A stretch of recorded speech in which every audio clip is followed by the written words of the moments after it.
Christina Onassis était la fille et l'héritière de l'un des hommes d'affaires internationaux les plus connus du XXe siècle. En termes actuels, elle était milliardaire, mais la tragédie a marqué sa vie et, finalement, la malédiction familiale l'a emportée elle aussi alors qu'elle était jeune. Voici son histoire. Christina Onassis est née le 11 décembre 1950 au Leroy Sanitarium, plus tard connu sous le nom de Leroy Hospital à New York. Son père était Aristote Onassis et sa mère était Tina Onassis Levanos. Elle était leur deuxième et dernier enfant. Son frère aîné Alexandre était né 2 ans et demi avant elle. Pour comprendre la trajectoire de la vie de Christina Onassis, nous devons savoir qui étaient ses parents et la richesse qu'ils ont acquise. Aristote Onassis, son père, venait d'un milieu plutôt modeste, mais son propre père était un homme qui s'était fait tout seul et avait réussi. Aristote est né à Smyrne, sur la côte est de la Turquie, en 1906. Onassis était d'origine grecque, une ethnie assez courante parmi la population de Smyrne à l'époque. Plus tard, lorsque la Grèce est entrée en guerre contre la Turquie après la Première Guerre mondiale, Aristote a quitté la Turquie pour l'Argentine. Là-bas, il a commencé son ascension en tant que magnate des affaires, se lançant dans le tabac et le transport de fret avant de gagner beaucoup d'argent pendant la Seconde Guerre mondiale. Il s'est ensuite lancé dans les industries naissantes de l'aviation et des casinos après la guerre, tout en devenant le plus grand magnate du transport maritime au monde. Ironiquement, le mariage d'Onassis avec Tina, la mère de Christina, était une union avec la fille de l'un de ses plus grands rivaux. Il s'agissait de Stavros G. Levanos, le propriétaire de l'empire maritime Levanos, dont la compagnie était l'une des rares capables de défier la domination d'Onassis sur l'industrie du fret méditerranéen. Tina n'avait que 17 ans lorsqu'elle a épousé Onassis, âgé de 40 ans en 1946. Tout cela signifiait que Christina est née dans une dynastie d'affaires extrêmement riche, qui n'a cessé de s'étendre à mesure qu'elle grandissait, son père développant de nouveaux liens commerciaux en Arabie Saoudite et dans ses entreprises pétrolières en pleine croissance. Pourtant, cela a aussi suscité des controverses. Christina aurait été bien consciente des affaires fiscales tristement célèbres de son père, qui étaient douteuses et impliquaient, mettons, que ses navires battent en pavillon panaméen et libérien afin d'éviter de payer des impôts et des droits de douane. Christina a eu une enfance très internationale. Son père avait des affaires dans le monde entier et la famille possédait des maisons et des résidences sur 3 continents et dans de nombreux pays comme la Grèce, l'Argentine, les États-Unis, la France et l'Angleterre. En conséquence, il déménageait souvent et Christina n'a pas fait toute sa scolarité dans un seul pays. Elle était également principalement prise en charge par des domestiques, recevant peu d'attention de la part de ses parents, qui étaient occupés par leurs affaires, ce qui est typique des enfants issus de familles extrêmement riches. Dès le début de son adolescence, elle a été envoyée en Angleterre, où elle a fréquenté Haddington School, une école indépendante d'élite pour filles, puis Queen's College à Londres à la fin des années 1960. Ce furent des années difficiles pour sa famille. Son père avait plus du double de l'âge de la mère de Christina lorsqu'ils se sont mariés, et le mariage a été tumultueux pendant les années 1950 principalement en raison de la longue liaison d'Aristote avec Maria Callas, une célèbre chanteuse gréco-américaine. Finalement, ses parents ont divorcé en 1960. La famille a attiré encore plus l'attention lorsque le père de Christina a entamé une relation au milieu des années 1960 avec Jackie Kennedy, la veuve du président assassiné John F. Kennedy. Ils se sont finalement mariés le 19 octobre 1968, cette union suscitant un énorme intérêt médiatique, étant donné la célébrité de Kennedy dans les années 1960. Ni Christina ni Alexandre ne se sont attachés à leur belle-mère, et ils ont mal vécu l'augmentation des mesures de sécurité et l'intrusion des médias dans leur vie à cause de cette relation et du mariage qui a suivi. Christina a toujours cru que Jackie s'intéressait à son père pour son argent, et elle l'a qualifié, je cite, « la malheureuse obsession de mon père ». Beaucoup des vies d'Antoli dont nous parlons sur cette chaîne ont été façonnées par l'instabilité politique, l'instabilité financière et ce genre d'incertitude qui laissait aux gens très peu de contrôle sur leur avenir. En ce qui concerne l'argent, je préfère les approches structurées, surtout lorsqu'il s'agit d'investir. Parce que la vérité, c'est que l'incertitude influence encore les choix que les gens font aujourd'hui. Des études montrent que 66% des investisseurs regrettent au moins une décision d'investissement, et ce n'est pas difficile à comprendre. Sur le marché boursier, on vous demande constamment d'acheter, de vendre, d'attendre et de réagir. C'est pourquoi j'ai commencé à chercher une autre façon d'investir, une méthode qui ne nécessitait pas de surveiller le marché toute la journée. C'est à ce moment-là que j'ai découvert Mintos. Avec Mintos, je peux investir dans des prêts et gagner des intérêts. Au lieu d'essayer de prédire ce qu'une action pourrait faire, le rendement attendu pour chaque prêt est fixé à l'avance. Les paiements peuvent arriver chaque jour comme un revenu passif, rendant le processus plus stable et facile à suivre.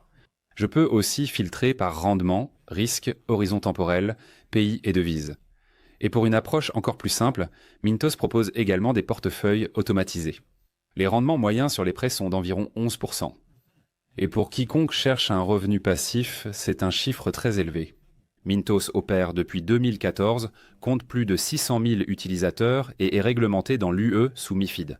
Et en ce moment, vous pouvez obtenir un bonus allant jusqu'à 350 € lorsque vous investissez 500 € ou plus. Utilisez le lien dans la description ou scannez le code QR affiché à l'écran. Des rendements stables, pas de surprise, et en plus un bonus. Ne le manquez pas et bonne chance. Au cours des premières semaines de 1973, alors que Christina avait 22 ans, un événement s'est produit qui allait marquer le reste de sa vie. Son frère Alexandre s'était passionné pour l'aviation comme passe-temps à la fin des années 60. Il avait des milliers d'heures de vol et une licence de pilote. Il était même président de l'une des filiales régionales de la compagnie aérienne familiale, Olympic Aviation. Le problème, c'était que la vue d'Alexandre n'était pas particulièrement bonne, même si cela n'a peut-être pas été directement responsable de la tragédie survenue en janvier 1973. Le 22 janvier de cet hiver tardif, Alexandre a sorti un petit avion amphibie, un Piaggio P136, pour donner une leçon à un nouveau pilote pressenti de la compagnie aérienne. Alexandre était assis sur le siège de droite, tandis que le nouveau pilote, Donald Macusta, qui pilotait l'avion, était assis sur le siège de gauche. Un troisième pilote, Donald McGregor, était assis à l'arrière. Tragiquement, le vol s'est terminé par un grave accident lors du décollage de l'aéroport international d'Ellinikon à Athènes à cause de câbles emmêlés. L'aile droite s'est inclinée peu après le décollage et l'avion s'est écrasé, Alexandre subissant le choc principal. Il a été gravement blessé et maintenu en vie artificiellement en quelques heures. Il est décédé le lendemain, après qu'il a été conclu qu'il n'y avait aucune possibilité de le sauver. Il n'avait que 24 ans. Le nouveau pilote pressenti Macusta et le pilote habituel d'Alexandre, McGregor, ont tous deux subi de graves blessures mais ont survécu. La mort d'Alexandre a fait de Christina l'héritière de l'entreprise familiale et de l'immense fortune de son père. Il a commencé à prendre des mesures pour la former comme sa successeur, même si son esprit était ailleurs en même temps. Aristote est devenu paranoïaque et s'est convaincu que la mort de son fils était due à un acte criminel. Il a d'abord accusé Macusta, puis a conclu que la CIA était derrière l'accident et qu'elle cherchait à se venger de lui à cause de sa relation avec Jackie Kennedy. Alors qu'il se mit à offrir de grosses récompenses à quiconque pouvait confirmer ses délires, Christina partit pour New York afin de commencer à s'acclimater au rôle qu'elle avait toujours cru qu'Alexandre finirait par jouer dans l'entreprise. Les 2 années suivantes furent marquées par des tragédies. Nous avons déjà vu que le père de Christina a très mal vécu la mort d'Alexandre. Il en fut de même pour sa mère. Tina s'était remariée 2 fois après son divorce avec Aristote. Elle avait également développé un problème croissant avec les médicaments sur ordonnance, et cela s'est aggravé après la mort d'Alexandre. Le 10 octobre 1974, alors qu'elle séjournait dans le manoir parisien qu'elle partageait avec son 3e mari, elle a fait une overdose et est morte d'une accumulation de liquide dans ses poumons. Beaucoup de gens à l'époque et depuis ont supposé qu'il s'agissait d'un suicide, dans le désespoir qui a suivi la mort de son fils l'année précédente. Le dernier membre direct de la famille de Christina est décédé seulement 6 mois plus tard. Son père souffrait de myasthénie grave, un trouble musculaire, depuis plusieurs années. Cependant, après la mort d'Alexandre, Il a cessé de lutter contre la maladie et sa volonté de vivre semblait l'avoir quitté. Il est décédé le 15 mars 1975 dans un hôpital parisien, apparemment d'une insuffisance respiratoire. Ainsi, Christina avait perdu ses 2 parents et son unique frère en moins de 26 mois. Ces circonstances tragiques l'ont amenée à déclarer « Je suis désormais toute seule au monde ».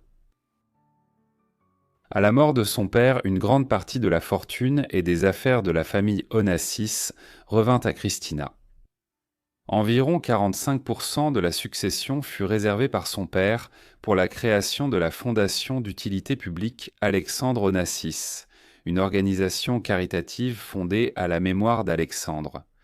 Mais Christina hérita de la majeure partie des 55% restants.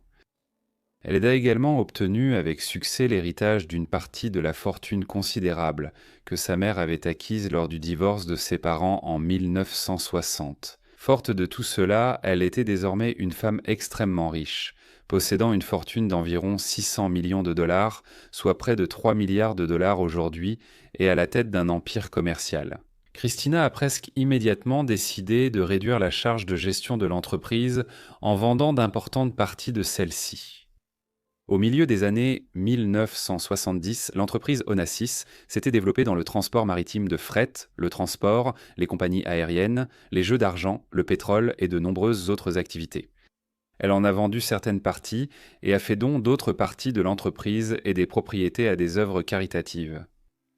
Pendant ce temps, elle a consolidé son contrôle des principales activités de transport maritime et aérien, bien qu'il y ait eu depuis beaucoup de spéculations sur le rôle réel qu'elle a joué dans la gestion quotidienne de l'entreprise. On pense que les détails quotidiens étaient confiés au conseil d'administration et au directeur. Pendant cette période, Christina a reçu une grande attention médiatique pour sa vie personnelle et son style de vie somptueux. Elle vivait dans un luxe presque inouï, allant même jusqu'à dépenser des dizaines de milliers de dollars pour envoyer un jet privé aux États-Unis afin de lui rapporter des Coca Light. Elle donnait aussi des milliers de dollars à des amis pour qu'ils se rendent disponibles pour elle. La presse a également parlé de sa vie amoureuse malheureuse, comme nous le verrons bientôt, ainsi que de ses problèmes de poids. Christina était connue pour utiliser fréquemment des régimes drastiques, ce qui lui faisait perdre beaucoup de poids, mais elle reprenait tout dès qu'elle traversait une période difficile. De plus, on pensait largement que Christina avait un problème croissant de dépendance aux médicaments sur ordonnance comme les barbituriques, les antidépresseurs et les tranquillisants. La vie conjugale et les relations de Christina étaient encore plus chaotiques que celles de son père. Entre 1971 et 1987, elle a traversé pas moins de 4 mariages et 4 divorces. Le premier d'entre eux était avec Joseph Bolcar. C'était un magnate de l'immobilier qui approchait de ses 50 ans, alors que Christina n'avait que 20 ans lorsqu'ils se sont mariés en 1971. C'était une sorte d'aventure de jeunesse pour Christina, et cela reflétait étrangement le mariage de sa propre mère avec Aristote lorsqu'elle n'était encore qu'une adolescente. Ils ont vite compris qu'ils n'étaient pas faits l'un pour l'autre et ont divorcé l'année suivante. 3 ans plus tard, à la fin de 1975, Christina a épousé Alexandros Andriadis. C'était un magnate du transport maritime et héritier d'un vaste empire commercial en Grèce qui comprenait des intérêts bancaires. Encore une fois, le mariage fut de courte durée, et après un peu plus d'1 an, ils ont divorcé au début de 1977. On peut considérer cette union comme une tentative de Christina de se distraire de la tragédie d'avoir perdu tous les membres de sa famille au cours des 3 années qui ont précédé. Le 3e mariage de Christina eut lieu l'année suivante, cette fois avec Sergei Kolzov. Comme Andriadis, il était un magnate du transport maritime, bien que des études ultérieures aient conclu que Kolzov, un Russe, avait également des liens étroits avec le gouvernement de l'URSS et qu'il aurait pu être un agent du KGB. Il est possible que Kolzov ait poursuivi cette relation avec l'encouragement de Moscou afin de s'immiscer dans un empire commercial extrêmement important du monde occidental. À une époque où la guerre froide entrait de nouveau dans une période de tension accrue entre la Russie et les États-Unis. Si tel est le cas, l'idée a rapidement été mise de côté.